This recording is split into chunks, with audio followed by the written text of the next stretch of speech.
जब भी इंटरव्यूअर ऐसे पूछता है कि टेल मी अबाउट योरसेल्फ, क्या बताना चाहिए उनको जो पावरफुल लगे? अगर आपका कैलिबर 100 है और आपके गलत कपड़े पहनने से लोग आपको सिर्फ 70 आंक रहे हैं, तो 30 का लॉस तो आपका हो रहा है। This is not vanity. हर इंसान को एक खूबसूरत चीज देखना पसंद होता है। डियो और परफ्यूम में क्या डिफरेंस है? इंडियन सब कॉन्टिनेंट का मेजर प्रॉब्लम है पसीने की बदबू। तो जितने भी डिओड्रेंट आते हैं अच्छी कंपनीज के, उनको बेसिकली आपको उस जगह पे लगाना चाहिए जहाँ पर आपको लग रहा है आपको पसीना ज्यादा आता है, चाहे वो आपके अंडर आर्म्स है या आपकी पीठ है, जहाँ पर भी आपको लगता है, so that it controls your body odour which can be repulsive. अगर आपको लगता है कि आपको एक अपना आसपास एक ऑरा चाहिए खुशबू का, तब आप एक परफ्यूम यूज करते हैं। और परफ्यूम्स जनरली आपके पल्स पॉइंट्स पे लगता है कि जब आपकी पल्स धड़कती है तो खुशबू भीनी भीनी बाहर जाती है। You wear a perfume. कोई पर्सन है किसी फैमिली फंक्शन में, किसी फैमिली पार्टी के अंदर जाता है, कोई भी इंसान को देख के वो बात करना शुरू करना चाहता है, तो उसका पहला सेंटेंस क्या होना चाहिए? सबसे पहले अपनी एक मुस्कुराहट के साथ अपना इंट्रोडक्शन देना चाहिए और साथ साथ ये बताना चाहिए सेफ फील करवाने के लिए कि हम होस्ट या होस्टेस या शादी वालों को कैसे जानते हैं। और फिर सामने वाला अपने आप जवाब देना शुरू कर देगा और बातों का सिलसिला शुरू हो जाएगा।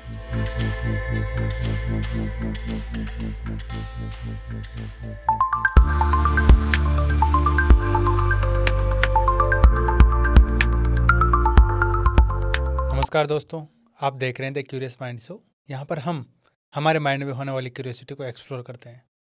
आज के हमारे गेस्ट का नाम है हर्षा रोहित मैम, जो कि हर्षा रोहित फिनिशिंग स्कूल के फाउंडर है। तो चलिए उनका वेलकम करते हैं। Welcome to show ma'am. Thank you. आपको क्या ज़रूरत थी, मतलब ये Harsha Rohit finishing school open करने की? क्या थॉट्स थे इसके पीछे आपके?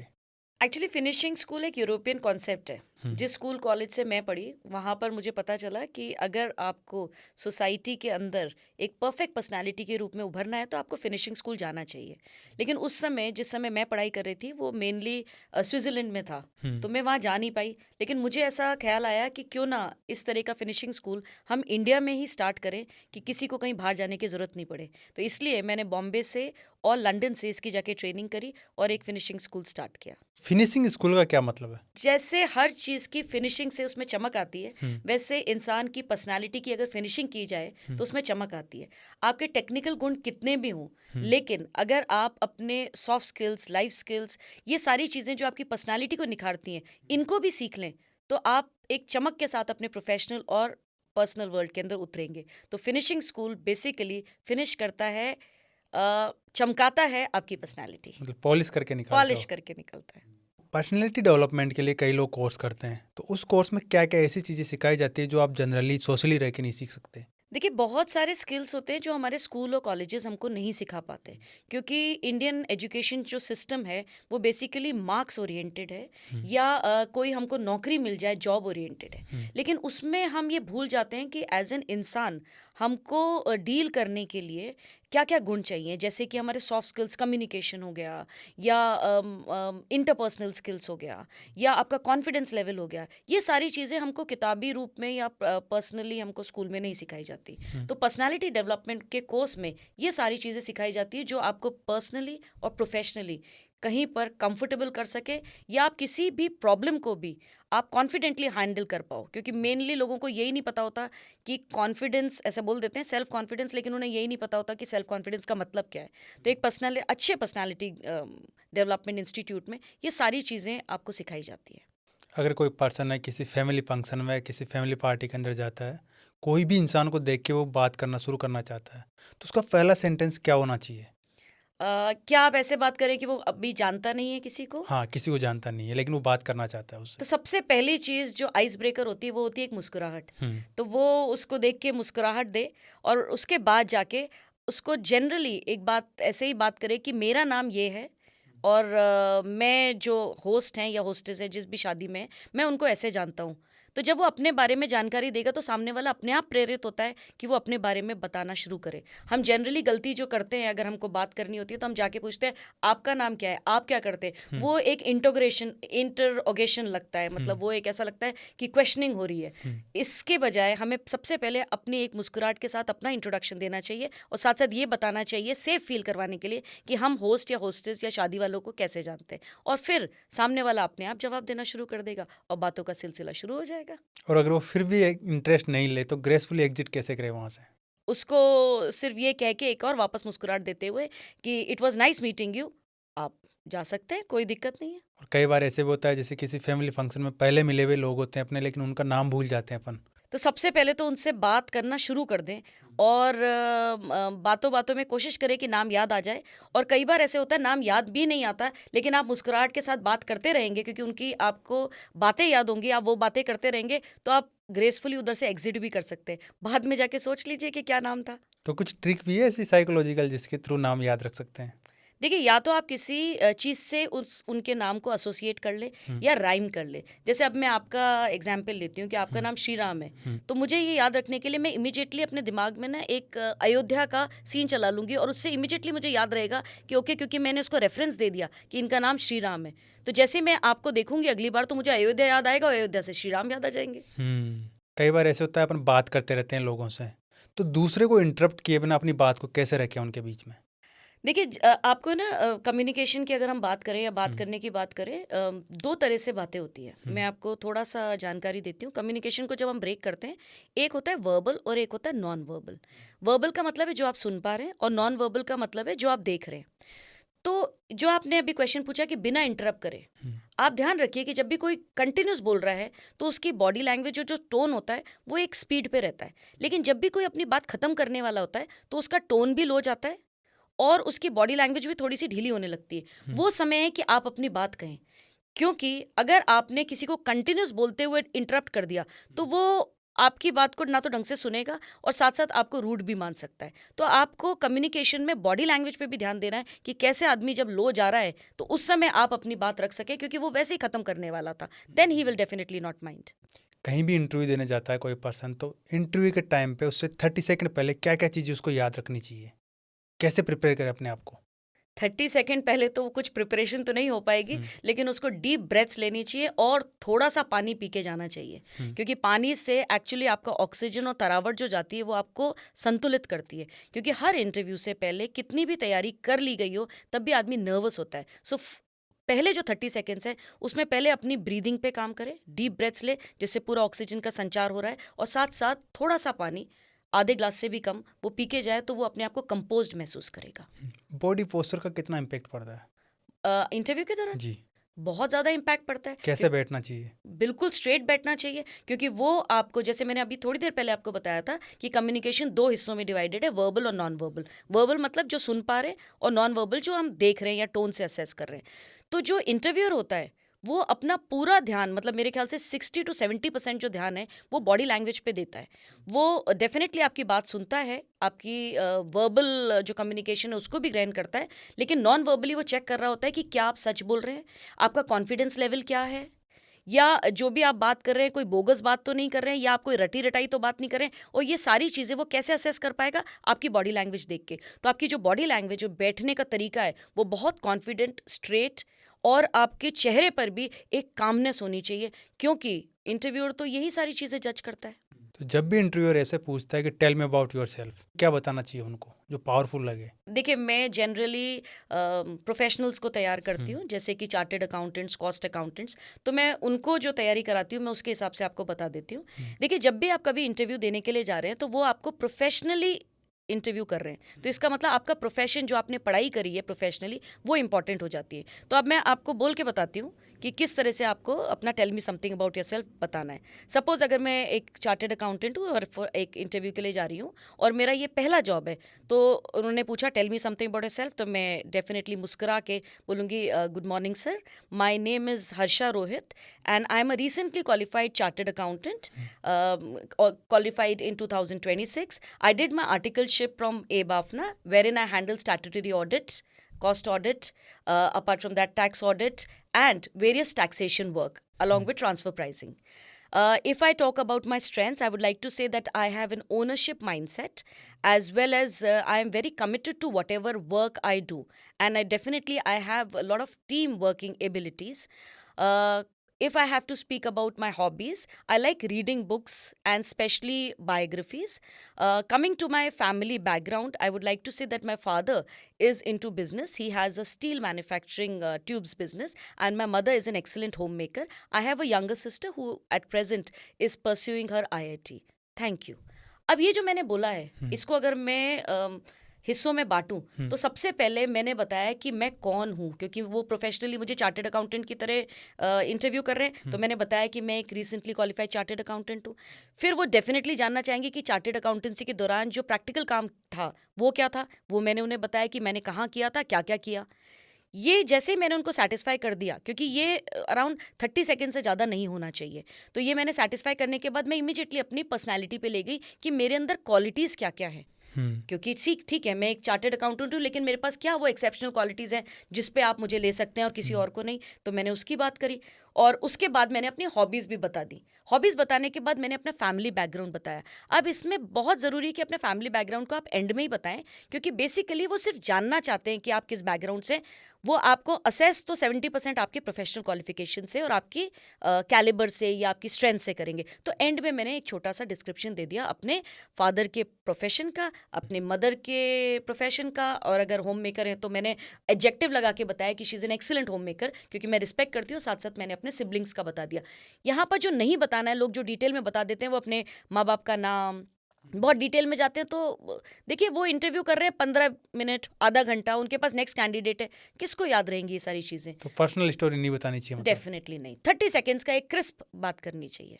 इंटरव्यूअर अपने से कोई क्वेश्चन पूछ रहा है, उसका आंसर नहीं आता हो, तो अपनी तरफ से फिर क्या जवाब होना चाहिए उनको? देखिए, पहले तो अगर आपको थोड़ी सी भी कोशिश करनी चाहिए, अगर आपको जवाब आता है, और अगर वो आपको वहाँ पर टोक देते हैं कि ये गलत जवाब है, तो एकदम कह देना चाहिए, sorry sir, I will recheck it. आपको ये बोलना चाहिए। अगर सपोज आपको बिल्कुल भी नहीं आता, फिर भी जैसे आपसे प्रश्न पूछा जाए, आप थोड़ा सा शांत रहें और सोचने की एक्टिंग करें। ये मैं आपको एक बहुत ही छुपा हुआ टिप बता रही हूँ श्री राम जी, क्योंकि ये जनरली इंटरव्यू में सिखाते हैं। अब जो इंटरव्यूअर्स इसको देख रहे होंगे वो शायद हमारी ट्रिक सीख जाएंगे, लेकिन हम स्टूडेंट्स को बोलते हैं कि थोड़ी सी सोचने की एक्टिंग करो, और एक्टिंग के बाद बोलो, sorry sir, I can't recall it right now. क्योंकि अगर वो टेक्निकल प्रश्न है तो इंटरव्यूअर कहेगा कि आपको पता होना चाहिए था। तो अगर आप कहते हैं आई डोंट नो, तो ये शो करता है कि आप टेक्निकली स्ट्रांग नहीं है। लेकिन आप वहीं पर सोचने की एक्टिंग करने के बाद उनको बोलते हैं कि sorry sir, I can't recall it right now, तो आप क्या कह रहे हैं? अपनी याद पे उसका ब्लेम डाल रहे हैं, जो कि कोई भी इंसान कभी भी कुछ भूल सकता है। Then it is taken all right, but I hope no interviewer is watching this. Salary negotiate करते टाइम पे क्या क्या चीज़ों का डर लगता है इंसान को? नहीं, सबसे ज़्यादा तो उनको डर लगता है कि हमने कुछ ऐसी सैलरी बोल दी जो सामने वाला नहीं देगा, तो अचानक हो सकता है मेरा होता हुआ इंटरव्यू, होता हुआ सिलेक्शन चला जाए। इसलिए हम पहले ही स्टूडेंट्स को बोलते हैं कि आप जिस कंपनी में जा रहे हैं, पहले जानकारी लेके रखिए कि आप जिस प्रोफाइल के लिए जा रहे हैं, जिस कंपनी में जा रहे हैं, वहाँ पर उस पर्टिकुलर प्रोफाइल के लिए क्या सैलरी मिलती है। सैलरी जनरली रेंजेस में मिलती है। सपोज सैलरी मिलती है एक पर्टिकुलर प्रोफाइल के लिए 11 लाख से 13 लाख। आपको मालूम है मिनिमम 11 मिलेगी उस पर्टिकुलर कंपनी में उस प्रोफाइल के लिए, और मैक्सिमम 13 मिलेगी। तो हम कहते हैं कि आपने जब इतनी स्टडी कर ली, तो जब आप सैलरी नेगोशिएट करने जाओगे तो आप बोलोगे 13.25, क्योंकि आपको मालूम है 13 तक तो देते हैं। तो आपने क्या किया, एक मार्जिन क्रिएट कर दिया, किसका? नेगोशिएशन का। और आपको मालूम है 13 तक देंगे, तो ज़्यादा नीचे चले गए तो 12.75 दे सकते हैं। लेकिन अगर आप बिना जानकारी लिए, बिना कुछ करे हुए, मतलब कि आपको पता नहीं कि इस प्रोफाइल के लिए कितनी सैलरी मिलती है, ये कंपनी कितना देती है, और आप पहुंच गए, तो डेफिनेटली आप नर्वस हो जाएंगे, क्योंकि हो सकता है वो 13 दे रहे थे और आपने 15 मांग ली, तो डेफिनेटली आपको रिजेक्ट कर देंगे, और वही डर होता है। So that's why whenever anybody is going for the interview, they should thoroughly study the entire companies, जिस तरह से वो वर्किंग करती है, जो उसकी फाइनेंशियल कंडीशन है कंपनी के लिए, वो उनके लिए भी अच्छा है, और क्या नेगोशिएशन करनी उनको चाहिए, इस प्रोफाइल के लिए क्या मिलता है, सारी स्टडी करके ही जाएं, तो मेरे ख्याल से नर्वसनेस नहीं होगी। तो ये भी एक तरह की स्किल है मतलब। यही तो सिखाते हैं हम। कॉन्फिडेंस और कॉन्फिडेंस का रियल मीनिंग क्या है? कॉन्फिडेंस का मतलब है मेरे अंदर क्षमता है, और ओवर कॉन्फिडेंस का मतलब है मैं हमेशा अपनी क्षमता को किसी से कंपैरिजन में ये बताना चाहती हूँ कि मेरे अंदर उनसे बेहतर क्षमता है। जैसे ही आप कंपैरिजन की बात करते हैं और अपने आप को बेहतर बताते हैं, वो एक्चुअली ओवर कॉन्फिडेंस की निशानी है। और अगर मैं सच बात करूँ श्री राम जी आपसे, तो ओवर कॉन्फिडेंस कुछ होता ही नहीं है। बेसिकली कॉन्फिडेंस होता है या अंडर कॉन्फिडेंस होता है। अंडर कॉन्फिडेंस की ठीक है, मैं कुछ चीज़ें सही से नहीं कर पा रही हूँ, मैं बोल नहीं पा रही, मैं अपने आप को पोर्ट्रे नहीं कर पा रही, या मैं अपनी अच्छी चीज़ नहीं बता पा रही, ये मेरा अंडर कॉन्फिडेंस है जो मैं रियलाइज़ कर रही हूँ। कॉन्फिडेंस है जो चीज़ मुझे आती है बेहतर तरीके से मैं वो कर रही हूँ। अब हम जब ओवर कॉन्फिडेंस की बात करते हैं, तो वो एक्चुअली अंडर कॉन्फिडेंस का एक तरीका है। अब आप पूछोगे कैसे? हम्म, अंडर कॉन्फिडेंस मतलब जो आदमी अपने ऊपर अंदरूनी विश्वास नहीं करता, वो ज़्यादा दिखावा करता है कि मेरे अंदर कुछ है। जबकि जो इंसान कॉन्फिडेंट है वो कभी दिखावा नहीं करेगा, क्योंकि उसको एक संतुष्टि है कि कुछ मेरे अंदर है, तो वो अपना काम आराम से करता है, वो किसी को ज़्यादा बताने की कोशिश नहीं करता। और वहीं पर अगर आप देखेंगे कि कुछ लोग आपको हर चीज़ पे ज़्यादा बताते हैं, मैं ये भी कर सकता हूँ, मैं वो भी कर सकता हूँ, इसका मतलब उन्हें खुद को विश्वास नहीं हो रहा कि वो ये कर सकते हैं। तो आपको नहीं लगता ये एक अंडर कॉन्फिडेंस है, ज़्यादा प्रदर्शन? तो actually over confidence is a sham, it's nothing, it is just under confidence, जिसके ऊपर किसी ने कोट पहना हुआ है ओवर कॉन्फिडेंस का। मुझे तो उन लोगों पे दया आती है जो ऐसा ओवर कॉन्फिडेंट एक्ट करते हैं, क्योंकि उन्हें तो कभी पता भी नहीं चल पाएगा कि वो अंडर कॉन्फिडेंट है, क्योंकि अंडर कॉन्फिडेंट व्यक्ति तो कह सकता है कि मुझे ये चीज़ें डेवलप करनी है, और वो कॉन्फिडेंस की श्रेणी में चला जाएगा। लेकिन ओवर कॉन्फिडेंस व्यक्ति को तो 2 स्टेप्स नीचे उतर के आना है, जहाँ पर जब वो नीचे उतर के आएगा, वो सबसे पहले तो उतरेगा नहीं, क्योंकि उसे रियलाइज़्ड ही नहीं है कि वो गलती कर क्या रहा है। उसे तो लग रहा है मैं बेहतर हूँ सबसे। आप बेहतर किसी से नहीं होते, आप बेहतर होते हैं कल से, हम्म, क्योंकि बेहतर सिर्फ आप अपने आप से होते हैं, कल आप कैसे थे और आज कैसे हैं, वो है रियल कॉन्फिडेंस। और ओवर कॉन्फिडेंस, जैसे मैंने आपको बताया, किसी दिन हम वापस से ये एक और पॉडकास्ट करेंगे जिसमें मैं आपको पूरी डिटेल्स दूंगी कैसे इन सब चीज़ों से बचना भी चाहिए। But confidence is just being yourself. और कॉन्फिडेंस पॉजिटिव भी तो हो सकता है ना? नहीं, ओवर कॉन्फिडेंस कभी पॉजिटिव हो ही नहीं सकता, क्योंकि मैंने आपको जैसा बताया कि आप देखिए अपनी क्षमता, बोलते हैं एक इंग्लिश में कहावत है, don't bite more than you can chew.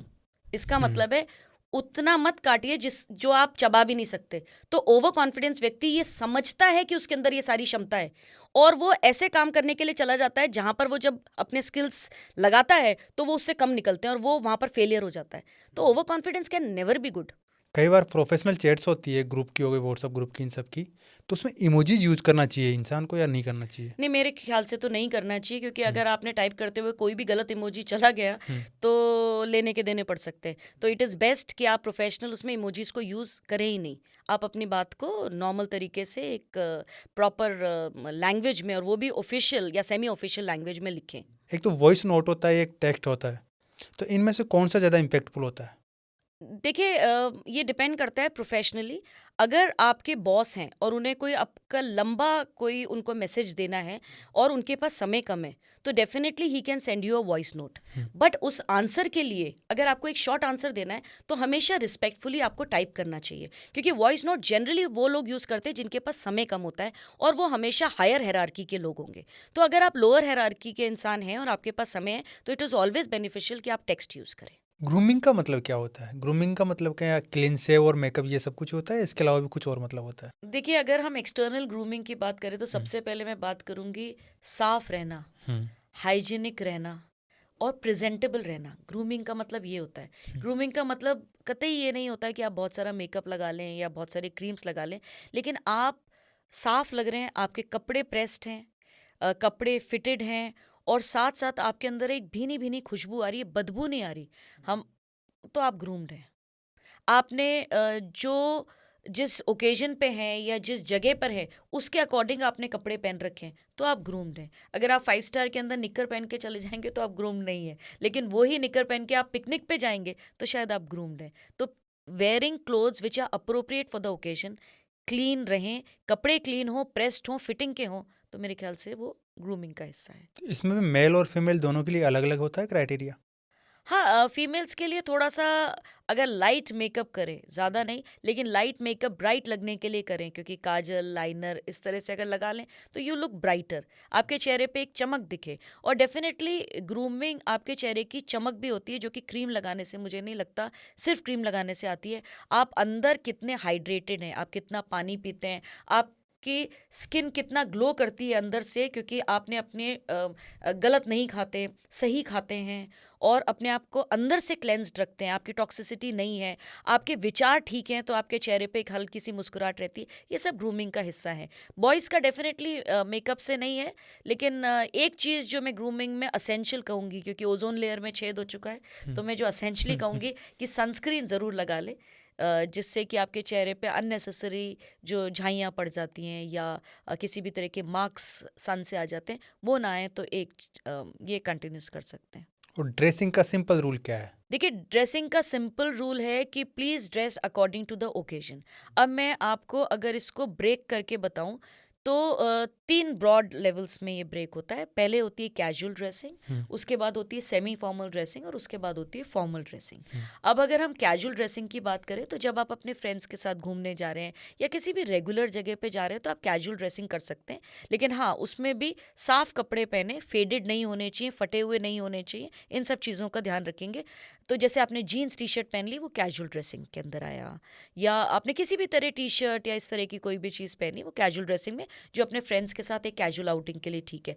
जब हम सेमी फॉर्मल की बात करते हैं तो हम सपोज़ किसी लंच पे जा रहे हैं, या हम कहीं पर ऐसी जगह जा रहे हैं जहाँ पर बहुत कैजुअल नहीं है, हमको थोड़ा सा फॉर्मल होना है, तो हमने शर्ट पहन ली और साथ साथ जीन्स पहन ली, लेकिन हमारे जो शूज़ हैं तब वो स्नीकर्स नहीं है, स्पोर्ट्स शूज़ नहीं है, बल्कि वो लेदर के शूज़ हैं, तो वो एक सेमी फॉर्मल ड्रेसिंग हो। आप लंच के लिए किसी के साथ जा रहे हैं एक अच्छे रेस्टोरेंट में, तो you should always dressed up semi formal, not casual. Cafe में आप कैजुअल पहन सकते हैं। और फिर आती है आपकी फॉर्मल ड्रेसिंग। मेनली हम अगर बात करें कि अपने जब ऑफिस जाते हैं, अच्छा हम फॉर्मल को भी अगर डिवाइड करें तो वो ऑफिस फॉर्मल्स होते हैं और पार्टी फॉर्मल्स होते हैं। तो जो हम ऑफिस में पहनते हैं, बॉयज़ पहनते हैं shirt pant and shoes, tie coat, ये सब फॉर्मल ड्रेसिंग के अंदर आएगा जो कि रिक्वायर्ड है। हाँ, ये आपका प्रोफेशन पे भी डिपेंड करेगा कि आप किस तरह की फॉर्मल ड्रेसिंग करेंगे। कई बार आपका प्रोफेशन ही ऐसा होता है जिसमें कैजुअल ड्रेसिंग चल जाती है, जैसे कि मीडिया, वहाँ पर आप सामने नहीं है तो you can wear anything, because वहाँ पर क्रिएटिव काम ज़्यादा हो रहा है, एड एजेंसी। तो हमको ये ध्यान रखना पड़ता है हम किस पर्टिकुलर प्रोफेशन में। अगर आप सोच के देखिए कि कोई डॉक्टर के पास आप गए हैं, पेट दर्द है आपका, और आप पहुँचे और डॉक्टर ने जीन्स पहन रखी है जो कि फैंसी सी जीन्स है, फटी हुई जिस जीन्स को हम बोलते हैं डिस्ट्रेस जीन्स, और टी शर्ट पहनी हुई है बहुत रंगीन कलर की, और उल्टी उसने एक कैप लगाई हुई है। अब हो सकता है वो डॉक्टर अपने समय का टॉप डॉक्टर था, मतलब उसने टॉप किया था अपने एमबीबीएस कॉलेज में, लेकिन जैसे ही पेट दर्द के साथ आप पहुंचेंगे तो आपको सीरियसनेस का एहसास नहीं होगा। आपको लगेगा ये पता नहीं मेरा इलाज कर पाएगा कि नहीं। वो आपको डिग्री नहीं दिखाएगा, उसका अपीयरेंस एक्चुअली सीरियस होना चाहिए जिससे कि आपको एक कंफर्ट आए। तो जहाँ पर भी सीरियस प्रोफेशन होता है, जैसे कि फाइनेंस हो गया या मेडिकल हो गया, उसमें आपकी ड्रेसिंग डेफिनेटली फॉर्मल चली जाती है। और अगर हम पार्टी फॉर्मल्स की बात करें तो जब हम शादियों में जाते हैं या हम किसी भी पार्टी में जा रहे हैं, तो उसमें आप इंडियन फॉर्मल्स पहन सकते हैं या आप वेस्टर्न फॉर्मल्स पहन सकते हैं। जब हम इंडियन फॉर्मल्स की बात करते हैं तो आपने अचकन या for that matter kurta and all these things which are which can be worn in a wedding, वो आप फॉर्मल इंडियन फॉर्मल्स पहन सकते हैं। और वेस्टर्न फॉर्मल्स में definitely tuxedo, coat, 3 piece suit, bandhgalas, all these things you can wear. But boys का क्या होता है ना, बॉयज़ का कहीं पे भी जाना हो, उनको पार्टी में जाना हो, शादी में जाना हो, घर पे जाना हो, कहीं जाना हो, जीन्स स्पोर्ट्स शूज और टी शर्ट पहन के चले जाते हैं वो तो। आपको रोकेगा तो कोई भी नहीं, लेकिन आप जो पहन के निकलते हैं उससे आप जज किए जाते हैं। मैं ये नहीं कहूँगी कि हमको उस जजमेंट का ख्याल रखना है, लेकिन डेफिनेटली अगर आपका कैलिबर 100 है और आपके गलत कपड़े पहनने से लोग आपको सिर्फ 70 आंक रहे हैं, तो 30 का लॉस तो आपका हो रहा है। और आपको कभी कोई बोलेगा नहीं, लेकिन आप दिमाग में देखिएगा सब जज करते हैं।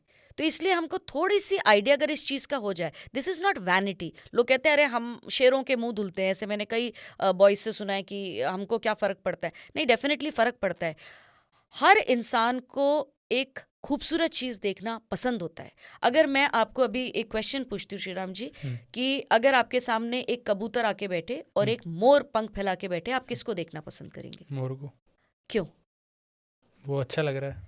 अच्छा लग रहा है। ये जो आपने बात करी, ये इस बात का जवाब है कि आप जो ड्रेसअप हो रहे हैं, आप अच्छे लग रहे हैं, तो आपके पहुंचने से पहले या पहुंचने बिना मुंह खोले आपकी पर्सनालिटी जो है वो वहाँ पर पहुंच गई। और अगर उसके आपको एक्स्ट्रा 30 मार्क्स मिल रहे हैं तो आप क्यों नहीं लेना पसंद करेंगे? और इसके लिए क्या करना है? थोड़ा सा जानकारी लेना है, क्योंकि जो आप पैसे खर्च कर रहे हैं जीन्स टी शर्ट और स्पोर्ट्स शूज़ में, थोड़ा सा दिमाग लगा के वो शर्ट और ट्राउज़र में खर्च कर लीजिए, और अप्रोप्रिएट जगह अप्रोप्रिएट कपड़े पहन के जाएंगे, definitely people will start respecting you. जितने भी रिच आदमियों को देखते हैं, इंसानों को, जैसे मार्क जुकरबर्ग रहा, एलोन मस्क रहा, इनको देखते हैं तो इनका एक टी शर्ट होता है जिस पे कोई लोगो नहीं होता है, सिंपल जीन्स होता है और कुछ नहीं होता है इसके अलावा, नीचे स्लीपर्स होती है, चप्पल होती है।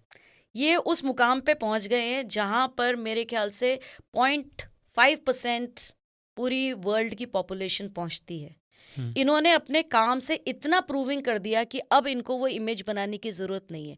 लेकिन आप और मैं उस जगह पे, उस मुकाम पे पहुंचने के लिए हमको बरसों लगेंगे। मैं तो चाहती हूँ हम दोनों उस मुकाम पे पहुंचे, लेकिन बरसों लगेंगे। उससे पहले जो आपको अपने अपीयरेंस से इम्पैक्ट बनाना है वो तो लगेगा, हम्म, क्योंकि they have reach to places. But if अगर हम इधर ही बात करें तो मुकेश अंबानी जी की शादियां देखिए, हम्म, उन्हें भी कोई इस तरह का पहनने की जरूरत नहीं है, लेकिन वो best of clothes Nita Ambani ji भी और मुकेश अंबानी जी भी पहनते हैं। कई बार ये शौक भी होता है, लेकिन जिन लोगों की आपने बात करी वो शायद अपने काम से इतना ज़्यादा प्रूव कर चुके हैं कि अब उनको इसकी ज़रूरत नहीं है, लेकिन आम इंसानों को इसकी ज़रूरत है। क्लासी का मतलब क्या होता है? कई बार कह देते हैं ना, ये बहुत क्लासी इंसान है। हाँ, ये बहुत आपने अच्छा प्रश्न मुझसे पूछा। देखिए, क्लासी जनरली लोग कंफ्यूज होते हैं पैसे से, कि अरे इसके पास पैसा है तो क्लास है। एक्चुअली क्लास वो नहीं है। क्लास होता है आपकी ग्रेस, हम्म, आपका नेचर और आपका खुद का रखरखाव और आपकी चीज़ों का रखरखाव। अब इसमें भी मैं आपको एक एग्जांपल देके एक्सप्लेन करती हूँ।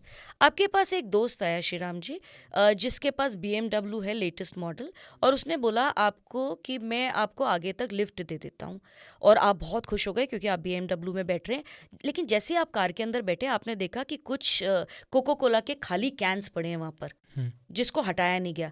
कार में एक अलग तरह की खाने की बदबू फैली हुई है, और इनफैक्ट जब आप कार में बैठ रहे थे आपने ये भी रियलाइज़ किया कि उस कार के ऊपर एक धूल की परत भी चल रही है। जैसे ही आप बैठे, आपका जो फ्रेंड था उसने बहुत लाउड म्यूजिक चला दिया बिना आपसे पूछे कि आप कंफर्टेबल हैं या नहीं हैं, और उसने आपको अगले 15 मिनट में ड्रॉप कर दिया। But you were very uncomfortable through out that journey in the best of car. Yes, अगले दिन आपका एक दोस्त आया जिसके पास एक मारुति सियाज है, नॉर्मल सी कार है, एक एवरेज सी। उसने बोला कि मैं आपको लिफ्ट दे देता हूँ। आप जैसे अंदर बैठने लगे तो आपने देखा कार बिल्कुल चमकती हुई सी कार है। आप जब अंदर गए तो आपको भीनी भीनी खुशबू कार में मिली, और साथ साथ पूरी कार बहुत क्लीन थी। हम्म, आपके दोस्त ने आपसे पूछा कि क्या मैं म्यूजिक ऑन कर दूं, तुम अनकंफर्टेबल तो नहीं होगे? और आपने कहा हाँ। उसने जब म्यूजिक ऑन किया तो बहुत लाइट म्यूजिक ऑन किया, बहुत तमीज से आपसे बात करी। और मैं पिछले वाले में आपको बताना भूल गई थी कि आपका BMW वाला जो फ्रेंड था वो चला भी बहुत तेज रहा था, क्योंकि वो अपनी स्पीड को देखना चाहता था BMW, जिसमें आप डरे हुए थे। लेकिन वहीं पर आपका सियाज वाला दोस्त इस गति से चला रहा है, हर रेड लाइट पे रुक रहा है, और 15 मिनट बाद उसने आपको छोड़ दिया। आपका एक्सपीरियंस किस में बेटर रहा बताएं? मारुति सियाज में। लेकिन वो तो एक एवरेज कार है, क्योंकि वो क्लासीनेस है। क्योंकि हम्म, क्लासीनेस पैसे से नहीं आती, वो आपके एटीट्यूड से आती है, और एटीट्यूड आपका हर चीज़ में झलकता है, चाहे आपके बात करने के तरीके में, आपकी चीज़ों के रखरखाव के तरीके में, और आप इंसान को कैसे डील करते हैं उस तरीके में। तो classiness is nothing to do with money, it has to do all with your attitude. Deo और परफ्यूम में क्या डिफरेंस है? डिओड्रेंट और जो परफ्यूम लगाते हैं लोग। सबसे पहले हम डिओड्रेंट की बात करते हैं। डिओड्रेंट आपके पसीने की बदबू को कंट्रोल करने वाला एक एलिमेंट है। देखिए, पसीना तो आना चाहिए। कई लोग कंफ्यूज भी हो जाते हैं कि हमें पसीना ना आए, हम ऐसा कोई चीज़ यूज़ कर लें। नहीं, पसीना आना चाहिए, क्योंकि वो हेल्दी चीज़ है, आपके बॉडी के टेम्परेचर को कंट्रोल रखता है। लेकिन इंडियन सब कॉन्टिनेंट का मेजर प्रॉब्लम है पसीने की बदबू, क्योंकि हमारे यहाँ इतनी पॉपुलेशन और इतनी गर्मी है कि जब हमारे पसीना आता है, और अगर हमने कोई सिंथेटिक क्लोथिंग पहन रखा है तो वो उससे मिलके, क्योंकि सूख नहीं रहा है, तो एक अलग सी बदबू फैल जाती है। उस बदबू को कंट्रोल करता है डिओड्रेंट। तो जितने भी डिओड्रेंट आते हैं अच्छी कंपनीज के, उनको बेसिकली आपको उस जगह पे लगाना चाहिए जहाँ पर आपको लग रहा है आपको पसीना ज़्यादा आता है, चाहे वो आपके अंडर आर्म्स है या आपकी पीठ है, जहाँ पर भी आपको लगता है, so that it controls your body odour which can be repulsive to the people around. मतलब वो सामने वाले जो आपके पास खड़ा है, शायद वो आपसे बात नहीं कर पा रहा क्योंकि आपकी बदबू उसको दूर दूर कर जाने को रही है। मजबूर कर रही है। राइट। परफ्यूम एक्चुअली एक खुशबू का एलिमेंट देने के लिए, वो आपकी किसी तरह की बदबू कंट्रोल नहीं कर रहा, वो आपको खुशबू का एलिमेंट देने के लिए। डिओड्रेंट तो मस्ट है देखिए, और अच्छी क्वालिटी का, मुझे ये बताना ज़रूरी है, क्योंकि अगर आप घटिया क्वालिटी का यूज़ करें तो वो काम भी नहीं करेगा। It has to stay with you at least till 8 to 9 hours, जो आपके काम का है, तब तक वो आपको डिओड्रेंट प्रोटेक्ट करे, तो वो अच्छी कंपनीज का ही कर पाएगा। और परफ्यूम जो है वो आपकी खुशबू देने के लिए, वो कोई ज़रूरी चीज़ नहीं है। अगर आपको लगता है कि आपको एक अपना आसपास एक ऑरा चाहिए खुशबू का, तब आप एक परफ्यूम यूज़ करते हैं। और परफ्यूम्स जनरली आपके पल्स पॉइंट्स पे लगता है। कौन से होते हैं पल्स पॉइंट्स? जहाँ पर आपको नब्ज धड़कती हुई महसूस होती है, जैसे कि आपके रिस्ट हो गया, रेडियल। आपके it can be your here, आपके नेक के बिल्कुल कोने में, या आपके ईयर्स के पीछे, यहाँ पर आप परफ्यूम लगाते हैं। लेकिन perfume is just by choice. अगर आपको खुशबू का एलिमेंट चाहिए तो आप लगा सकते हैं। हाँ, एक चीज़ मैं क्लियर करूँगी, आपने पूछा नहीं, लोग कहते हैं परफ्यूम को कपड़ों पे लगा लो, कतई नहीं। क्योंकि इंग्लिश जो राइट इंग्लिश होती है उसमें कहा जाता है यू वेयर अ परफ्यूम, आप परफ्यूम पहनते हैं। और आप कपड़ों पे तो परफ्यूम नहीं पहन सकते, आपको अपने ऊपर पहनना पड़ेगा, क्योंकि पल्स पॉइंट्स पे भी लगाने का एक कारण है, क्योंकि जब आपकी पल्स धड़कती है तो वो खुशबू भीनी भीनी बाहर जाती है, लेकिन कपड़ों पे तो निशान पड़ सकते हैं और डेफिनेटली वो तो आपकी बॉडी पे you not wearing it, but it is just by choice. Deodorant is a must. कितना लगाना चाहिए, इसमें भी कुछ रूल होता है क्या इसका? हाँ, बहुत ज़्यादा नहीं लगाना चाहिए आपको। डिओड्रेंट जो आपने लगाया, देखिए एक्स का ऐड देखेंगे जिसमें आप बॉडी पे पूरा लगा रहे हैं, उनकी तो वो सेल्स टैक्टिक है कि जल्दी बॉटल खाली हो और आप खरीदें। नहीं, आपको उतना ही लगाना चाहिए जितना आपको लग रहा है कि एक बार का स्प्रे या 2 बार का आपने अंडर आर्म्स में स्प्रे कर लिया, और जिस जगह आपको लग रहा है कि आपको पसीना ज़्यादा आ रहा है उसमें 1 या 2 स्प्रे। और परफ्यूम का भी सेम रूल्स अप्लाई कि आप उतना ही स्प्रे करेंगे। ये बहुत दिनों तक चलते हैं अगर सही क्वांटिटी में लगाया जाए। एक्सेस लगाने से तो सामने वाला भी परेशान हो सकता है। और घटिया क्वालिटी का परफ्यूम तो is a big no no, वो आपकी पर्सनालिटी को भी डिग्रेड करता है। तो परफ्यूम हमेशा अच्छे ब्रांड के, अच्छी क्वालिटी के लगाना चाहिए, क्योंकि आपके पहुंचने से पहले आपकी खुशबू पहुंच जाती है, तो वो हमेशा बहुत अच्छी होनी। कई बार ऐसे होता है ना कि जैसे अपन किसी पर्टिकुलर आदमी की आइडेंटिटी बताते हैं किसी को, तो ऐसे कह देते हैं कि यार वो बहुत पतला है, ये बहुत मोटा है, याद दिलाते हैं तब ऐसे बोलते हैं कि वो मोटा सा था। तो इसको किस तरीके से बता सकते हैं इसके अलावा आप? नहीं, आप किसी भी तरह का डिग्रेडिंग वर्ड जो है, जो किसी की कमी को उभार रहा है, वो शब्द तो कभी बोलते ही नहीं है। और यही एक सभ्य समाज और असभ्य समाज का फ़र्क है। अगर बुरा ना मानिए, मैं इंडिया को बहुत प्यार करती हूँ, मैं इंडियन हूँ, इंडिया में रहती हूँ, लेकिन मैंने बहुत ट्रैवल किया है। जैसे मैं जापान, लंदन, कई जगह रही हूँ और मैं वहाँ पर ट्रैवल भी किया है। वहाँ मैंने देखा कि इंसान इंसान को बहुत सभ्य तरीके से बात करता है। अगर उसका वो रेफरेंस भी दे रहा है तो उसके नाम से या काम से रेफरेंस देता है, कभी भी उसकी बॉडी के हिसाब से नहीं देता। यहाँ तो हम कुछ भी बोल देते हैं, अरे उस टकले से बात करी। ये आप किसी की नेगेटिव चीज़ को क्यों हाईलाइट कर रहे हैं? सभ्य समाज या for that matter developed countries में इस चीज़ पे वो काम कर चुके हैं। हम ऑलमोस्ट डेवलप्ड है। हमारा जो विकसित भारत का, हमारे मोदी जी का जो विजन है, उसके हिसाब से बहुत जल्दी हम डेवलप्ड होने वाले हैं। हमारे पास रिसोर्सेज बहुत सारे हैं, हमारे पास यूथ पावर है। ये छोटी छोटी चीज़ें जो हमको अपने दिमाग से हटा के इसको डेवलप तरीके से सीखनी है। उसमें एक ये भी है कि इंसान को, जैसे मैंने आपको बोला, वापस मैं रिपीट करती हूँ, इंसान को इंसान के लिए रिस्पेक्ट करिए, और अगर उसका रेफरेंस देना है तो उसके काम से या नाम से दीजिए, उसके किसी ऐसे बॉडी पार्ट से नहीं जिसका शायद वो भी he is not happy about it. आप सोशली देखते हो, जब ऑब्जर्व करते हो, तो आपको क्या गलती करते हो लोग फील होते हैं कि यार लोग ये गलती कर रहे हैं, इनको नहीं करना चाहिए? लोग सामने वाले को बहुत ग्रांटेड लेते हैं। और एक चीज़ मैं आपको बोलूँगी जो मुझे काफ़ी तकलीफ़ भी देती है, मुझसे तो नहीं करते, लेकिन सामने वाले को वो हिचकते नहीं है कुछ भी कमेंट करने के लिए। देखिए, कहा जाता है अगर आप किसी को कुछ कॉम्प्लीमेंट कमेंट कर रहे हैं, तो अगर उसको अच्छा लग रहा है तो करें, और अगर आपको लग रहा है कि वो सही नहीं है तो ना कहें, क्या पता उसको कैसा लगे। जैसे मैं आपसे आके मिल रही हूँ बहुत दिनों बाद और मैं आके कहती हूँ, श्रीराम जी आप तो बहुत मोटे हो गए। ये उनका पहला सेंटेंस होता है। हेलो कैसे हो? अरे बहुत मोटे हो गए। ये सारी चीज़ें जो है, इतना ग्रांटेड लेना या इस तरह से पर्सनल कमेंट करना, I think this should not be done. और दूसरा, लोगों को पैसे से आंकना कि उसने कितने साइज़ के डायमंड पहने हैं तो हम उसको उतना रिस्पेक्ट करें, ये 2 चीज़ें जो है, टेकिंग पीपल फॉर ग्रांटेड और फॉर दैट मैटर लोगों को जज करना कि उसके पास कार कितनी बड़ी है, डायमंड का साइज़ क्या है, या घर में कमरे कितने हैं, उससे उसकी वैल्यू को आंकना, ये 2 चीज़ें मुझे सख्त नापसंद है। और मैं चाहूँगी कि लोग इससे जितना जल्दी बाहर आ जाए और लोगों को लोगों के लिए रिस्पेक्ट करें, और वो शब्द मुंह से ना निकाले जिससे आपको लगे कि सामने वाले को बुरा लग सकता है। क्योंकि वो अगर मोटा हो गया तो वो अगले आधे घंटे जब तक आपके साथ है वो पतला नहीं हो जाएगा। आपकी किसी बात से अगर वो 15 मिनट में ठीक हो रही है तो वो उससे बात कहें, अगर नहीं हो रही है तो रिस्ट्रेन करें। बट इसी चीज़ को अगर पॉजिटिव वे में वो कहना चाहे तो किस तरीके से कह सकते हैं? वो डेफिनेटली थोड़ी देर बात करने के बाद उससे पूछ सकता है अलग अलग बातों पे कि क्या कोई कारण है कि जिसके कारण वो मोटा हो गया, और उसके लिए तो उसको काफ़ी डिप्लोमेटिक होना पड़ेगा। और अगर उसको पता चलता है कि कोई मेडिकल कारण है तो डेफिनेटली वो शांत हो जाएगा। लेकिन अगर उसको लगता है कि ये सिर्फ लेजीनेस के कारण मोटा हो रहा है तो वो उसको टिप्स या ट्रिक्स दे सकता है कि यार मेरे घर के पास एक जिम है, अगर मैं भी जाता हूँ, अगर तुझे चलना है तो चल। या वो ये पूछ सकता है कि अच्छा कोई खाने में दिक्कत आ रही है, हो सकता है स्टूडेंट्स हैं बाहर से आए हुए हैं तो बहुत सारा जंक खा रहे हैं और बातचीत में आपको पता चला क्योंकि उसके पास घर का खाना नहीं है, तो शायद उसको ये सजेस्ट करना कि कहाँ से घर का डब्बा आ सकता है। तो उसका प्रॉब्लम सॉल्व करना रादर देन उसके ऊपर कमेंट करना। लेकिन ये तो आप, और ये भी फर्स्ट टाइम नहीं करेंगे, बात करने के बाद आप जानना चाहेंगे कि उस पर्टिकुलर मोटापे का कारण क्या है और उसके बाद एनालाइज करके शायद उसको कुछ सजेशन दे सकते हैं। जेंटलमैन और अल्फा मेल, इनका क्या कॉन्सेप्ट है? अल्फा मेल तो इस तरह का कॉन्सेप्ट है जो कि एक बहुत ही टॉक्सिक कॉन्सेप्ट है, जिसमें कहा जाता है कि मर्द को दर्द नहीं होता। लेकिन इस मानसिकता ने इतने मर्दों को परेशानी में डाल दिया है कि अब हमारे को इससे पीछा छुड़ाना पड़ेगा। So there is nothing called alpha man. Alpha man है, कुछ भी फर्क नहीं पड़ता। लेकिन कौन इंसान है बेचारा, वो जो मेल है वो भी तो इंसान है, उसे फर्क पड़ता है, तो उसको आप क्यों एक दायरे में बांध रहे हो? हाँ, जेंटलमैन होने का मतलब है, देखिए जेंटल वर्ड क्या है, बहुत ही सभ्य है ना, सॉफ्ट। तो gentleman is a very good term कि एक सॉफ्ट आदमी है। अरे जो इंसान अपने इमोशंस को महसूस नहीं कर सकता वो काहे का इंसान? तो अल्फा मेल तो महसूस ही नहीं कर पा रहा, तो वो तो अगर अपने नहीं महसूस कर पा रहा तो सामने वाले के भी महसूस नहीं कर पाएगा, तो अपने लिए तो नुकसानदेह है ही, सामने वाले के लिए भी नुकसानदेह है।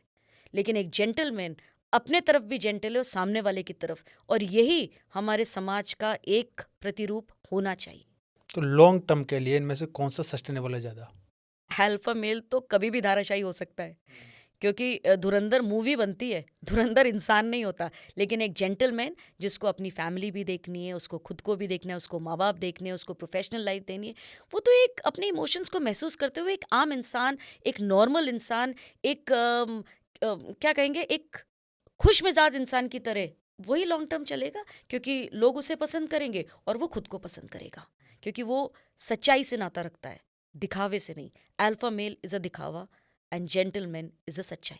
ऐसे कहा जाता है, एक कहावत है कि first impression is the last impression. देखिए, कहा जाता है, आप सही बोल रहे हैं। वैसे मैं पूरी तरह से इससे सहमत नहीं हूँ, लेकिन हाँ, आपका इम्प्रेशन फर्स्ट बनने लग जाता है।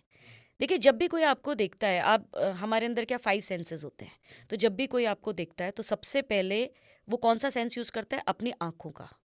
इस समय तक उसने आपको सुना नहीं है, आपके कम्युनिकेशन नहीं टेस्ट करे, आपके विचार कुछ नहीं पता है, आप उसके पास नहीं आए हैं तो आपको वो स्मेल भी नहीं कर सकता, तो दूसरे सेंसेस काम नहीं कर रहे हैं। तो जो फर्स्ट इंप्रेशन है, अगर आप ढंग से क्लीन फिटेड क्लोथ्स, मुस्कुराहट, ईजी इमोशंस के साथ आप एंटर करते हैं, तो वो उसका जो फर्स्ट सेंस है वो सेटिस्फाई हो गया, because he is not feeling threatened. वो आपके साथ सेफ महसूस कर रहा है, क्योंकि आपने सब कुछ प्रॉपर तरीके से वो आपको देख पा रहा है। उसके बाद जो आप बोलते हैं वो अगले कुछ सेकंड्स में स्टार्ट होगा, वो आपके कम्युनिकेशन को टेस्ट करेगा, जिसमें वो देखेगा कितना क्लियर कम्युनिकेट कर रहे हैं और कितना कॉन्फिडेंट। अभी भी वो आपकी बात को जज नहीं कर रहा है। और हाँ, इस समय तक उसकी जो सूंघने का सेंस है वो काम कर चुका है, इसीलिए हमने डीओ की पहले ही बात कर ली, जिसके अंदर कि मतलब उस आप प्लेजेंट स्मेलिंग होना चाहिए, आपके अंदर बदबू नहीं आना चाहिए। और उसके बाद वो अपना एनालिटिकल ब्रेन अप्लाई करता है इन सारे सेंसेस को सेटिस्फाई होने के बाद, जब वो देखता है आप बोल क्या रहे हैं। और उसके लिए भी हमने बात कर ली कि नॉलेज इज़ द की। तो ये आपके फर्स्ट इंप्रेशन का पूरा रूपरेखा है। बट ये नहीं कहेंगे कि अगर फर्स्ट इंप्रेशन गलत पड़ गया तो बाद में कभी ठीक नहीं हो सकता। हाँ, उसमें टाइम ज़्यादा लगता है, इसलिए कहते हैं शुरुआत से ही इंप्रेशन ठीक रखें। इंग्लिश लैंग्वेज बोलना पर्सनैलिटी का स्टैंडर्ड है या नहीं है? नहीं, इंग्लिश तो एक लैंग्वेज है, वो स्टैंडर्ड कैसे हो सकती है? लैंग्वेज तो सब अच्छी होती हैं। क्योंकि जिनको इंग्लिश नहीं आती वो लो फील करते हैं अपने आप में। हाँ, वो हमारी सिर्फ एक मानसिक अवधारणा है। इंग्लिश ना जानना आपके काम में दिक्कत कर सकता है, लेकिन आपकी पर्सनैलिटी को या आपके स्टेटस को डाउन नहीं करता है। कितनी कंट्रीज़ हैं, जैसे मैंने आपको बताया, मैं गई थी जापान, थाईलैंड, फ्रांस, वहाँ के लोग अंग्रेज़ी जानते हुए भी नहीं बोलते और वो कोई भी उनको उससे आँकता नहीं। ये तो सिर्फ मुझे लगता है हमारे इतने साल की जो रूलिंग रही है, गुलामी मानसिकता जिसको बोलते हैं, उसके कारण हमारे ये स्टैंडर्ड है। हाँ, लेकिन अंग्रेज़ी भाषा के फ़ायदे मैं ज़रूर आपको बता सकती हूँ कि क्यों उसको जानना फ़ायदेमंद हो सकता है, क्योंकि वो लिंगुआ फ्रैंका है। लिंगुआ फ्रैंका का मतलब होता है कि पूरे वर्ल्ड में कॉमन बोलने वाली भाषा, तो वो अंग्रेज़ी है। तो अगर आप उसको सीख लेंगे तो आप फ़ायदे में ही रहेंगे। लेकिन वो आपका स्टैंडर्ड तय करेगी कि आपको अंग्रेज़ी नहीं आती, वो तो एक टिपिकल गुलामी मानसिकता की सोच है, उसके अलावा कुछ भी नहीं है। हर भाषा अच्छी होती है और हर भाषा का रिस्पेक्ट, और फॉर दैट मैटर हिंदी तो बहुत ही सुदृढ़ और साइंटिफिक भाषा है। तो ऐसे तो ना जज करें, लेकिन हाँ जान लें, क्योंकि जितनी भाषा जानेंगे उतना बेटर है। और चूंकि इंग्लिश सबसे ज़्यादा बोलने वाली भाषा है पूरे वर्ल्ड में, तो आपके फ़ायदे में रहेगी। जो रीजनल लैंग्वेज होती है, इसका पर्सनैलिटी में कितना बड़ा रोल है? रीजनल लैंग्वेज तो आपको जोड़े रखती है अपने रूट से, और जो रूट से जुड़ा हुआ है वही तो सुदृढ़ पेड़ बनेगा। तो आपको तो हमेशा रीजनल खान पान से, रीजनल अपनी फैमिली से, अपनी भाषा से जुड़े रहना चाहिए। वो तो आपको एक sense of comfort, sense of safety देता है, और वो उससे आप बहुत ऊपर जाते हैं, क्योंकि जब जड़ें मजबूत होंगी तभी तो तना और पेड़ मजबूत होगा। जो जैसे स्टेज पे जाते हैं नर्वसनेस होना शुरू हो जाती है, तो इसको इंस्टेंटली कैसे कंट्रोल करें? इसका तो बहुत अच्छा ट्रिक बताती हूँ मैं आपको। आप जैसे ही स्टेज पे जाएं, और कोई भी स्टेज पे जाएगा उसको नर्वसनेस होगी, चाहे आप कितनी बार भी स्टेज पे चढ़ चुके हो, क्योंकि नया क्राउड होता है हर बार। तो सबसे पहले तो जाके स्माइल करने लग जाएं, अपनी बात इमिडिएटली स्टार्ट ना करें, और उसके बाद आप ऑडियंस को विश करें, good morning, how are you, इस तरह के सेंटेंसेस बोले। ये जो पर्टिकुलर टाइम है, ये बहुत ज़रूरी होता है कि आपका कॉन्फिडेंस जो हिला हुआ है वो जगह पर आ जाए। जैसे ही आप कुछ इस तरह की बात करते हैं, मुस्कुराते हैं, ऑडियंस से कुछ बात करते हैं या उनको विश करते हैं, तो आपका दिमाग ना सिग्नल लेने लग जाता है कि सब कुछ ठीक है। अभी आपकी मेन बात स्टार्ट नहीं हुई है, लेकिन आपने अपने आप को काम कर लिया, और उसके बाद मेरे ख्याल से ये 30 सेकेंड्स, 1 मिनट तक आप इस तरह का करें, and smile as much as you can, और खुश होके hello everyone, how are you. आपको जवाब नहीं चाहिए, ये आप सिर्फ अपनी नर्वसनेस को कंट्रोल करने के लिए कुछ बातें कर रहे हैं, और जैसे ही आपका ब्रेन रिसीव करेगा सिग्नल कि एवरीथिंग इज़ वेल, आपका कॉन्फिडेंस हाथ में आ जाएगा, फिर आप अपनी बात करना शुरू करें। वहाँ पे आई कांटेक्ट रखना कितना ज़रूरी है पब्लिक से? ओके, अगर आपकी पब्लिक कम है, मतलब अगर हम बात कर रहे हैं कि आपके सिर्फ 25-30 लोग हैं, तो आप सबसे आई कांटेक्ट कर सकते हैं बारी बारी। लेकिन अगर हम बात करते हैं लार्ज क्राउड की, कि जैसे 200, 500, 1000, 10,000 इस तरह का क्राउड है, तो आपको एक्चुअली आप आई कांटेक्ट नहीं कर पाएंगे। उस केस में आपको सिर्फ ये देखना है कि आप लेफ्ट साइड का कोई 1-2% चुन लें, राइट साइड के 1-2% चुन लें, बीच का कोई 1-2% चुन ले, बैक के कोई पर्सन चुन ले। आप जब उनकी तरफ देखेंगे, क्योंकि आपने क्या किया, एक तरह से पूरे रूम को कवर कर दिया, लेफ्ट, सेंटर, राइट, बैक। जैसे आप उन लोगों की तरफ देखेंगे तो सबको लगेगा आप उन्हीं की तरफ देख रहे हैं, क्योंकि आप देख भी नहीं पाएंगे। और उस दौरान आप लेफ्ट में जो सबसे ईजी चेहरा है, जो आपको कॉन्फिडेंस दे रहा है, आप उसकी तरफ देख के बात करिए, लेफ्ट वालों को लगेगा आप उनकी तरफ बात करें। Same with right, same with centre, and same with back. जो फिलर वर्ड होते हैं कई, लाइक ये सब बोलते हैं हमारे बीच बीच में, इनको कैसे एलिमिनेट करें? प्रैक्टिस से एलिमिनेट होते हैं ये, क्योंकि अगर आप प्रैक्टिस आपकी कम है और आप स्टेज पे पहुंच गए, तो आप चीज़ों को भूलेंगे, नर्वस होंगे, और तभी ये फिलर वर्ड्स, ये एक्चुअली फिलर वर्ड्स कहे भी नहीं जाते, ये तो अननेसेसरी, ये आपका नर्वसनेस शो करने वाले वर्ड्स हैं। लाइक बार बार बोलना, इससे इमीडिएटली पता चलता है कि the person is not prepared, and for preparation you have to practise a lot. देखिए, मैं अभी एग्जाम्पल दूंगी विंस्टन चर्चिल का। विंस्टन चर्चिल यूके के प्राइम मिनिस्टर रहे हैं, बहुत बहुत पुरानी बात कर रही हूँ। और उनका क्या था कि उस समय वर्ल्ड वॉर 2 चल रही थी, और इंग्लैंड हार रहा था। तो Winston Churchill, I think he was almost 60, 65, 70 years के थे, और उन्होंने कुछ भाषण ऐसे दिए अपने सेना को, कि उनकी सेना एकदम प्रफुल्लित होके और क्या बोलेंगे, ऊर्जावान होके लड़ने गई, और वो वॉर जीतने लगे। तो उनके स्पीचेस को कहा जाता है कि बहुत स्ट्रॉन्ग स्पीचेस हैं, और उनकी किताब में मैंने पढ़ा था कि उन्होंने कहा था कि हर स्पीच देने से पहले, चाहे किसी भी तरह की स्पीच हो, मैं 20 बार प्रैक्टिस करता हूँ। तो अगर वो 20 बार प्रैक्टिस कर रहे थे, जो कि 60-65 साल की उम्र के थे, जिंदगी भर से पॉलिटिकल मोड में थे या आर्मी में थे, इसका मतलब पब्लिक उनकी डीलिंग्स थी, उसके बाद भी वो अपने आप को कभी ग्रांटेड नहीं लेते थे। मैं बहुत सारे प्रोग्राम्स भी अटेंड करे जहाँ पर मैंने स्पीकर्स को सुना है, और मैंने जाके उनको बैक स्टेज भी देखा। मैंने देखा हर स्पीकर बैक स्टेज प्रैक्टिस करता है। और आने से पहले, जो आपने मुझे शुरू में प्रश्न पूछा था कि कामनेस कैसे रहे इंटरव्यू में जाने से पहले, सेम चीज़ वो वहाँ पर अप्लाई करते हैं। प्रैक्टिस करने के बाद जैसे ही स्टार्ट होने वाला था, उससे 2 मिनट पहले वो सब चुप हो जाते हैं, अपने ब्रेथ को गैदर करते हैं, अब थोड़ा सा पानी पीते हैं और अपने आप को शांत करते हैं, और फिर सामने जाते हैं, क्योंकि उन्हें मालूम है कि अब उन्होंने इतनी प्रैक्टिस कर ली कि गड़बड़ हो ही नहीं पाएगी। और अगर गड़बड़ हो भी गई, श्री राम जी, एक और बात जो आपने प्रश्न पूछा नहीं मुझसे, but I like to tell you, अगर गड़बड़ हो गई तो कोई बात नहीं, just smile on it and go forward. क्योंकि हम जनरली सोचते हैं हमने गड़बड़ कर दी, अब सब कुछ खराब हो गया। नहीं, गड़बड़ इंसान से ही होती है। इतना प्रैक्टिस करने के बाद भी अगर आपकी स्टेज पे कोई मिस्टेक हो गई, just smile and start again. लोग बहुत अच्छे हैं, आपको कोई भी जज नहीं करता। और आपका एक्चुअली पूरा जो आपका पब्लिक स्पीकिंग रहा, उसके बेसिस पे लोग आपको अच्छा या बुरा बोलते हैं। आपके एक सेंटेंस की गलती से आपको नहीं आंकते। लेकिन हाँ, अगर उस एक सेंटेंस की गलती से आप अंडर कॉन्फिडेंट हो गए और आपने अपनी स्पीच बिगाड़ ली, देन इट्स रॉन्ग। तो कहीं पे अगर 10 या 20 लोगों को स्पीच दे रहे हैं तो उस टाइम पे माइक पकड़ने का या उसको यूज करने का भी कोई तरीका होता है स्पेशल? देखिए, आजकल तो वैसे कॉर्डलेस माइक्स होते हैं, तो पकड़ते नहीं हैं। लेकिन और इनफैक्ट ऐसे भी माइक्स होते हैं जो आप ऊपर से पहनते हैं और अपने मुंह के सामने रखते हैं, जो लेटेस्ट हैं। तो आपको बस ये देखना है कि माइक आपके मुंह के बिल्कुल पास हो। बिल्कुल पास से मतलब कोई 1-1.5 इंच का दूरी हो। तो ये तो हो गया। और इसलिए आप देखेंगे जितने भी आईफा अवार्ड्स होते हैं, जिसमें बड़े बड़े सेलिब्रिटीज़ भी एंकरिंग कर रहे होते हैं, वो बार बार अपना माइक एडजस्ट करते हैं, जिससे कि आपका वॉइस मॉड्यूलेशन सही रहे। लेकिन हम जनरली अगर रेगुलर बात करें तो हम एक हैंड माइक भी लेते हैं। तो अगर आप बोल रहे हैं तो हैंड माइक में आपका जो डिस्टेंस हो, सबसे पहले तो आपके मुंह के पास हो। अगर आपके मुंह का मूवमेंट हो रहा है लेफ्ट या राइट, तो आपका जो माइक है वो आपके मुंह हाथ वहाँ पर मूव करेगा आपके फेस के साथ। और साथ साथ जो आपका डिस्टेंस है वो आप रखें कोई 1-1.5-3 इंच करीब, आप उससे दूरी रखें, जिससे कि आपकी वॉइस ना तो श्रिल लगे, लाउड लगे, और ना ऐसा हो कि वो वॉइस पकड़ ही नहीं पा रहा। तो इतना डिफरेंस 2.5 इंच मान ले एवरेज। अगर आप गाना गाते हैं और आप स्टेज पे गाना गा रहे हैं, तब आप देखेंगे कि सिंगर्स जो हैं वो माइक को बहुत पास पकड़ते हैं, क्योंकि वहाँ पर उनके जो एम्पलीफायर्स होते हैं वो अलग तरह के होते हैं। लेकिन स्पीच के दौरान अराउंड 2.5 इंच का फ़र्क आपके लिप्स में, आपके माउथ से और माइक का, हैंड माइक का होना चाहिए। तो बिगिनर्स सबसे ज़्यादा मिस्टेक क्या करते हैं? प्रैक्टिस नहीं करते, और उनको ये भी एक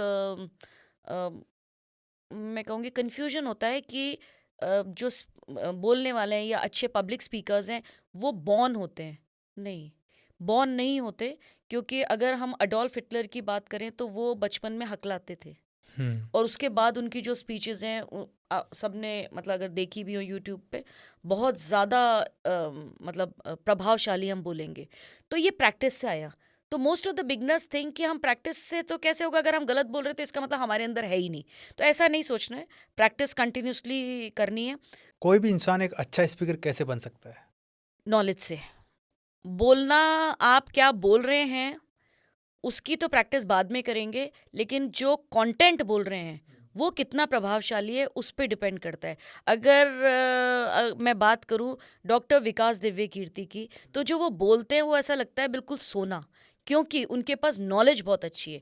सबसे पहला नियम होना चाहिए कि जो भी आप बोल रहे हैं उसके उस पर्टिकुलर कंटेंट की आपके पास जानकारी बहुत हो, हम्म। जिससे कि आपके दिमाग में विचार आते रहे और आप कॉन्टिन्यूस बोलते रहे। हम्म। सेकेंड चीज़ आती है कि आप बोलने की प्रैक्टिस करें।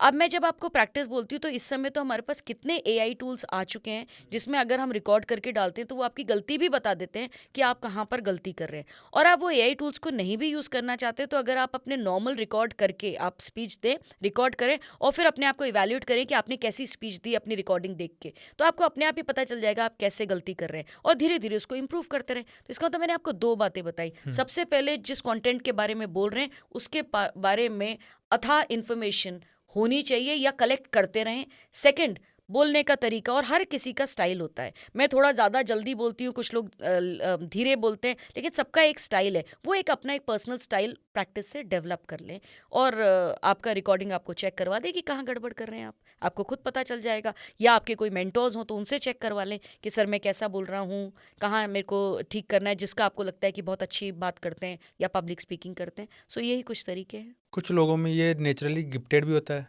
हाँ, कुछ लोगों में होता है, लेकिन हर चीज़ हम गिफ्ट पे रिलाय नहीं कर सकते। तो हमको जो चीज़ हमारे गिफ्टेड नहीं और हम बढ़ाना चाहते हैं, तो प्रैक्टिस उसका बेस्ट आंसर है। हमको तो इनफैक्ट कंपटीशन और गिफ्ट के बारे में सोचना ही नहीं चाहिए। एक छोटी सी बात करती हूँ जो शायद इससे फ़र्क है, लेकिन मुझे लगता है ऑडियंस को समझ में आएगा। देखिए, हर इंसान जो बॉर्न होता है वो एक बैलेंस शीट की तरह होता है। अब बैलेंस शीट फाइनेंस वाले तो जानते होंगे कि, और नॉन फाइनेंस वालों को बताना चाहूँगी। एक कंपनी की रिकॉर्डिंग होती है फाइनेंस की, जिसके अंदर उसकी असेट्स और लाइबिलिटीज़ होती हैं, जो दोनों रिकॉर्डेड होती हैं। वो उसको हम बैलेंस शीट बोलते हैं। अब मैं क्या बात कर रही हूँ, असेट्स एंड लाइबिलिटीज। असेट्स का मतलब है जो चीज़ अच्छी है, और लाइबिलिटीज का मतलब जो चीज़ नहीं अच्छी है। किसके स्वरूप में? इंसान के स्वरूप में। तो जब कोई इंसान बॉर्न हुआ तो वो अपने बैलेंस शीट के साथ बॉर्न हुआ, जिसके अंदर कुछ उसके साथ गुण पैदाइशी होंगे और कुछ गड़बड़ भी पैदाइशी होगी। अब आप अगर देखें तो इंसान जब बड़ा हो रहा होता है तो वो सक्सेसफुल उन चीज़ों में होता है जो उसके पैदाइशी गुण हैं, और अगर उसको कुछ गुण डेवलप करने तो वो डेवलप कर भी लेता है। लेकिन अगर आप अपने पैदाइशी गुण के साथ डेवलपमेंट करते हैं तो शायद समय आपको कम लगेगा, क्योंकि आपके गुण थे और आपने उसी पे वर्क कर लिया। हाँ, अगर आपके पैदाइशी गुण थे और आपने वर्क नहीं किया तो आप उसमें भी फेलियर हो सकते हैं। लेकिन कुछ ऐसे भी गुण होते हैं जो आप बाद में डेवलप करना चाहते हैं कि मुझे ये सीखना है, तो वो आप सीख के भी कर सकते हैं। लाइबिलिटीज़ की, जब मैं असेट्स और लाइबिलिटीज़ की बात करूँ तो मैं लाइबिलिटीज़ पे इसलिए प्रकाश आपको अभी डालूंगी, क्योंकि जनरली हम क्या, जो हमारे अंदर अच्छा नहीं होता हम उसी पे ही कॉन्सेंट्रेट करते हैं, तो हम ये भूल जाते हैं जो हमारे अंदर अच्छा है, जो हमारे असेट्स हैं। आपसे अभी मैं एक बात पूछती हूँ, आपके नज़र में कौन सक्सेसफुल इंसान है? जो खुश है। नहीं, मुझे एक नाम बताइए कि आपको लगता है ये बहुत सक्सेसफुल है। Elon Musk. Elon Musk. देखिए कितने अच्छे एक्टर हैं एलन मस्क। और नाम लीजिए। Mark Zuckerberg. मार्क जकरबर्ग कितने हैंडसम दिखते हैं, और फॉर दैट मैटर उन्होंने मूवीज में कितनी अच्छी एक्टिंग करी है। और नाम लीजिए, इंडियन नाम लीजिए। मुकेश अंबानी। मुकेश अंबानी जी कितने गुड लुकिंग है, कितनी बढ़िया मॉडलिंग करी, और गाते कितना अच्छा है। आपने रियलाइज किया मैंने क्या बोला? हर सक्सेसफुल इंसान अगर आप उठा के देखें, अगर मैं बोलती हूँ कि विराट कोहली जी जो हैं उन्होंने तो कितनी अच्छी पीएचडी करी और कितना अच्छा पढ़ाते हैं, तो आप हंसेंगे ना, क्योंकि वो सक्सेसफुल है अपनी फील्ड में। तो हर इंसान अपने असेट्स के बदौलत, चाहे वो बॉर्न वाले असेट्स थे या उन्होंने डेवलप करे, उसके बेसिस पे ही सक्सेसफुल होता है, और अपनी लाइबिलिटीज़ को वो साइड में कर देता है। लेकिन हम जनरली अपने आप को इतना ज़्यादा प्रेशराइज कर देते हैं, और हमारे को, क्योंकि समाज भी हमारा थोड़ा सा अलग है, हमारा समाज हमको बोलता है उसको देखो इसको देखो, तो हम इधर उधर देखते रहते हैं और हम ये रियलाइज़ नहीं करते हमारे असेट्स क्या है। हमको उनके जो असेट्स दिखते हैं वो शायद हमारी लाइबिलिटी हो सकता है, और हमको लगता है हमारे अंदर तो ये है ही नहीं। अरे मैं तो आज, देखिए श्रीराम जी, मैं बात कर लेती हूँ तो आपने मुझे पॉडकास्ट के लिए बुला लिया, लेकिन अभी आप मुझे बोले मैडम गाना गा के बताओ, तो शायद मैं ना गा पाऊँ, मैं गा पाऊँ आप ना सुन पाओ। लेकिन उसके कारण अगर मैं अपने आप को सूली पे टांग दूँ और कहूँ मैं तो अच्छी नहीं हूँ, तो शायद मैं उससे भी हाथ धो बैठूंगी। जो मेरे अंदर अच्छा है, that is my speaking skills. तो लोगों को हमेशा इस बात का ध्यान रखना है, आप असेट्स के साथ बॉर्न हुए उसको पॉलिश करें, नए डेवलप करें, और जो लाइबिलिटीज़ बदल सकती है उसे तो बदल लें। जैसा कि suppose if you can not speak in English, अंग्रेजी सीख सकते हैं, हाँ सीख सकते हैं, सीख लीजिए। मैं गरीब हूँ, बहुत दुख है, अमीरी की तरफ काम करिए, अमीर हो जाएंगे। लेकिन आप कहते हो अरे मेरा तो कॉम्प्लेक्शन ऐसा है, मेरी तो हाइट इतनी है। अब मैं श्रीराम जी आपसे बात पूछूं, आपकी हाइट बदल सकती है क्या अब? और आपको इस पे आपको you are not comfortable with it, तो आपकी बदल सकती है? नहीं। तो भूल जाइए। सलमान खान साहब तो कब से भूले बैठे कि उनकी क्या हाइट है, वो भी हीरो और अमिताभ बच्चन भी हीरो हैं। वो तो सेम प्रोफेशन में रह के भी दोनों सक्सेसफुल है, क्योंकि वो अपने अपने असेट्स पे काम कर रहे हैं। सलमान खान जी को पता है कि मेरी कॉमिक टाइमिंग या मेरी बॉडी के ऊपर लोग मरते हैं, वो उस पे काम करते हैं। अमिताभ जी अपने इंटेंस एक्टिंग पे काम करते हैं। प्रियंका चोपड़ा जी डार्क कॉम्प्लेक्शन होने के बावजूद हॉलीवुड में नाम है आज, और वैसे ऐश्वर्या राय जी बहुत सुंदर होने के बाद बॉलीवुड में नाम है। एक ही प्रोफेशन है, लेकिन उन्होंने कॉन्सेंट्रेट किया सिर्फ अपनी असेट्स को, और उन लाइबिलिटीज़ को भूल गए जो बदली नहीं जा सकती। कई लोग होते हैं जो पब्लिक प्लेसेस में लाउडली बात करते हैं, जैसे ट्रेवल कर रहे हैं तो बस में लाउडली बात करते हैं। ये क्या रिफ्लेक्ट करता है ये चीज़ उनके लिए? ये उनका नार्सिज्म रिफ्लेक्ट करता है। बहुत बड़ा शब्द कहा है एक्चुअली, नार्सिज्म तो नहीं, लेकिन वो सिर्फ अपने आप से अभिभूत हैं। वो सिर्फ अपने आप के बारे में सोच रहे हैं, वो सामने वाले की इज्जत करना नहीं जानते, और इसीलिए उनको कोई फर्क नहीं पड़ता कि उनकी किसी भी हरकत से किसी को तकलीफ हो रही है। जब आदमी नॉन एम्पथेटिक होता है, एम्पथी एक वर्ड है जिसको बोलते हैं कि व्हाट इज एम्पथी, कि आप सामने वाले के शूज में रह के जानिए कि वो क्या फील कर रहा है। अगर आप नॉन एम्पथेटिक हैं, जो कि बहुत सारे लोग होते हैं, तब आप सिर्फ अपने बारे में सोचते हैं और आप जोर से बोलते हैं या आप लोगों को डिस्टर्ब करते हैं, और आपको कोई फर्क नहीं पड़ता, क्योंकि आप जानते ही नहीं कि उनकी पीड़ा क्या है, और आप जानना भी नहीं चाहते। So that shows that's a slight trait of narcissism, you are too full of yourself. कहीं भी रेस्टोरेंट में जाते हैं तो वेटर से, स्टाफ से बात करते हैं अपन, तो क्या तरीका होता है सही बात करने का? किस तरीके से बात करना चाहिए उनसे? आपको रिस्पेक्टफुली बात करनी चाहिए। वो इंसान है और वो अपने वर्क प्लेस पर है। सडनली लोगों को ऐसा लगता है वो हमारा नौकर है। इनफैक्ट मैं तो बोलती हूँ कि इंसान का एटीट्यूड ही तभी पता चलता है कि जब वो किसी चतुर्थ श्रेणी के कर्मचारी से बात करे। अगर आप उसको रिस्पेक्ट से बात कर सकते हैं, इसका मतलब आप खुद भी एक रिस्पेक्टफुल और अच्छे इंसान हैं। जनरली वेटर से लोग रूडली बात करते हैं। इसके रेपकेशन भी बता सकती हूँ, देखिए आपका खाना उसके पास है, नहीं, रेस्पेक्टफुल का रियल मीनिंग क्या है? आप उसको इंसान समझ के बात करिए। हम्म, वो आपकी सर्विस कर रहा है, लेकिन आपने उसको खरीदा नहीं है। तो जो सेंटेंसेस आप डिलीवर करते हैं, जिस टोन में बात करते हैं, वो एक सलीके की, सभ्य होनी चाहिए, जैसा कि आप सबसे बात करते हैं। आप उस समय इस पर्टिकुलर मुगालते में ना चले जाएं कि मैं तो इनको कुछ भी कह सकता हूँ। मैंने कई लोगों को वेटरों से बहुत ज़्यादा बदतमीजी करते देखा। ये उनकी बदतमीजी, वेटर को तो कोई फ़र्क नहीं पड़ेगा, आप आज हैं, कल शायद वहाँ ना भी जाएं, लेकिन ये आपकी पर्सनैलिटी रिफ्लेक्ट कर रही है। टिप देना चाहिए? कितना देना चाहिए? आपको सबसे पहले तो मैं टिप का फुल फॉर्म बताती हूँ, जो शायद ऑडियंस के लिए भी नया होगा। That is token in praise. Tip का फुल फॉर्म है टोकन इन प्रेज, कि भाई आपको कोई चीज़ पसंद आई तो आपने टिप दी। तो अगर आपका एक्सपीरियंस अच्छा रहा तो डेफिनेटली देनी चाहिए। अब इसके लिए जनरली लोग चिल्लर इकट्ठी करने लग जाते हैं, और उन्हें पता नहीं होता कितनी देनी है। कुछ दिखावटी तौर पे बहुत ज़्यादा भी कर देते हैं, क्योंकि शायद साथ वाले को इम्प्रेस करना चाह रहे हो। इसका एक सोशल नॉर्म है। अगर इंडिया की हम बात करें, because India is not very rich country, तो हम कहते हैं कि आपका जितना भी बिल हुआ है उसका 5 से 10% दे दें।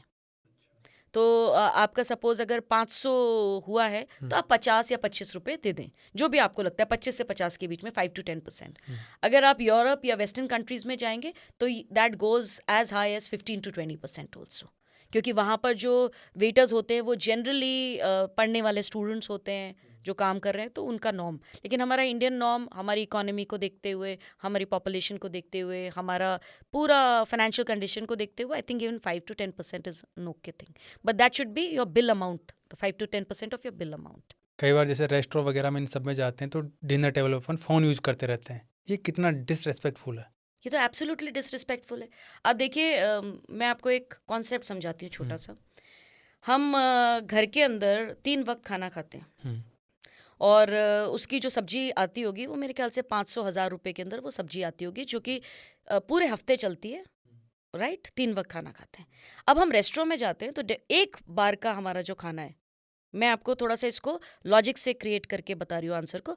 एक वक्त का खाना है वो हमारे 1000, 1500, 2000, 2500, 3000 डिपेंडिंग ऑन द रेस्टोरेंट आएगा। इसका मतलब एक्चुअली वहाँ पर आप खाने नहीं जा रहे हैं, आप एक होलिस्टिक एक्सपीरियंस लेने जा रहे हैं। आप मुझे बताइए, अगर आप होलिस्टिक एक्सपीरियंस लेने जा रहे हैं और अपनी जेब कटवा रहे हैं, मतलब जाना चाहिए रेस्टोरेंट में, लेकिन आप उतना पैसा दे रहे हैं जो कि आपकी एक हफ्ते का ग्रोसरीज हो सकती हैं आपकी, या वेजिटेबल्स हो सकती है, आप उतना पैसा वहाँ पर दे रहे हैं, और वहाँ पर भी आप अपना एनवायरनमेंट सेम रखते हैं, जैसे कि बॉस से बात करना या किसी और से कंटिन्यूस बात करना, तो इसका मतलब आप खुद ही इंजॉय नहीं कर पा रहे। आप डिसरिस्पेक्टफुल तो साथ वाले के लिए जो शायद इंजॉय करने आया है, आप अपने खुद की पर्सनैलिटी के लिए भी तो डिसरिस्पेक्टफुल हो रहे हैं, क्योंकि आप वो जो 1500-2000 खर्च कर रहे हैं, आप उसको भी एक्चुअली यूटिलाइज नहीं कर पा रहे।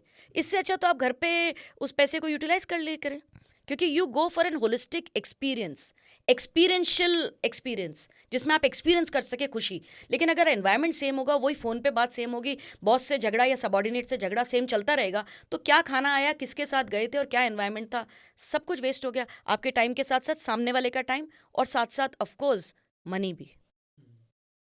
आपकी लाइफ का आपने सबसे बड़ा लेसन क्या सीखा है? कि अपॉर्चुनिटी बहुत धीरे नॉक करती है।